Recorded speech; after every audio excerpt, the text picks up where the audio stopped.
the 2020 Man Woman of the Year campaign for LLS Rhode Island. Ladies and gentlemen, he brought his own donut because he's executive. The board president recently, chair of the board, yeah. And you've been a candidate in the past. 4 years ago. You've been on the board for 10 years. You're starting to plan your exit strategy, and this is part of it, going big, going home. So tell everybody out there who you are, what you do, why, and why. Sure. What this is a different kind of interview because you know so much about this. Right. So talk to me about the importance. Sure. So just really even how I got involved. I'm originally from Connecticut. Okay. And I came up to Rhode Island to go to college. And my sophomore year of college, I had very bad rib pain, like I broke my ribs. So I went to the hospital. And the next thing I knew was my parents were up here. And the call my parents received was, "We think your son has leukemia, you should get here right away." Now fast forward, I don't have leukemia, but years later I received a flyer in the mail, and I was a little bit older then, and it just said, to do something good for the Leukemia Lymphoma Society. It just stuck with me that, I was misdiagnosed with leukemia. So I went to an info meeting to do their team and training program. Okay. And when I went to the meeting, I was going in the hopes of doing the 100-mile bike ride in Lake Tahoe. Okay. Unfortunately, when I went, they were hiring for the winter season. So the only thing they were offering was the P.F. Chang's Rock and Roll Marathon in Phoenix or Disney World Marathon. Okay. Now, I could have easily left because I've never done a marathon. Sure.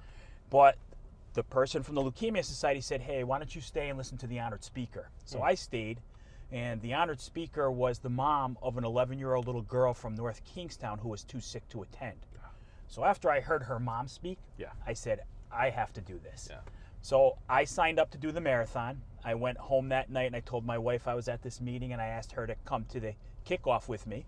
She came to the kickoff, also signed up. Wow. And trained with me and also did the full marathon. Wow, that's incredible. Since then, I've done 8 marathons, 5 century rides, and 5 triathlons. Look at you.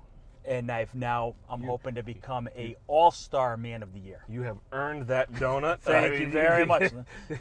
No worries there. That is incredible. To have that kind of exposure and to see what this campaign can do and really, because I don't mean to brag about our Rhode Island chapter, but one of the top performing chapters in the country. For sure. It's it's a pretty special place. It really is. This is. makes such an impact on those families. And talk to me a little bit about what the LLS, what they do. Sure. So, the mission is to hopefully someday find a cure for blood cancer patients. Sure. So what we do is we offer support to families that are currently undergoing leukemia.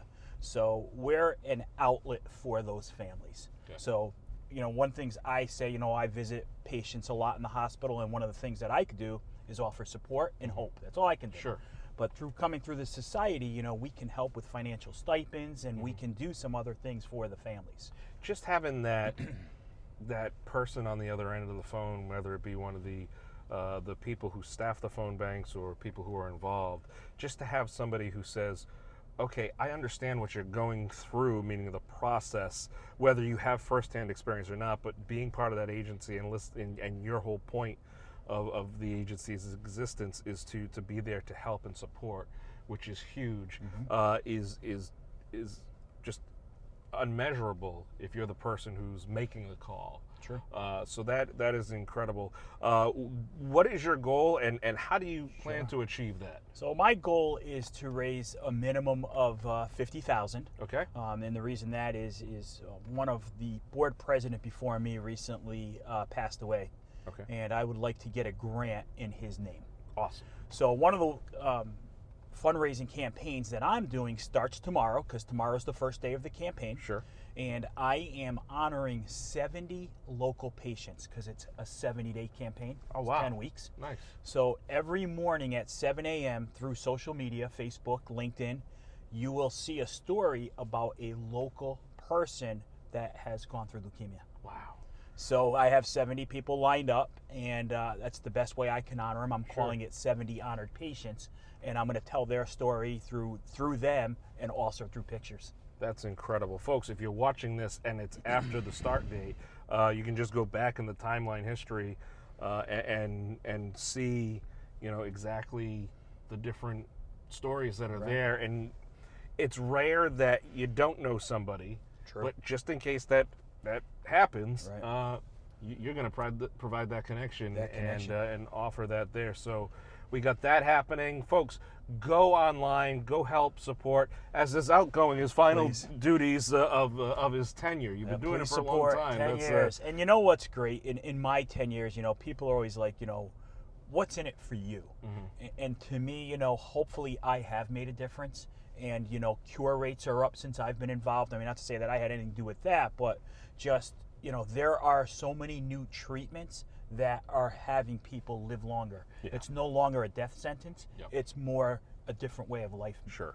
So I feel like I've, through my 10 years that I've really helped, and I will continue to keep doing it until we find a cure. That's it.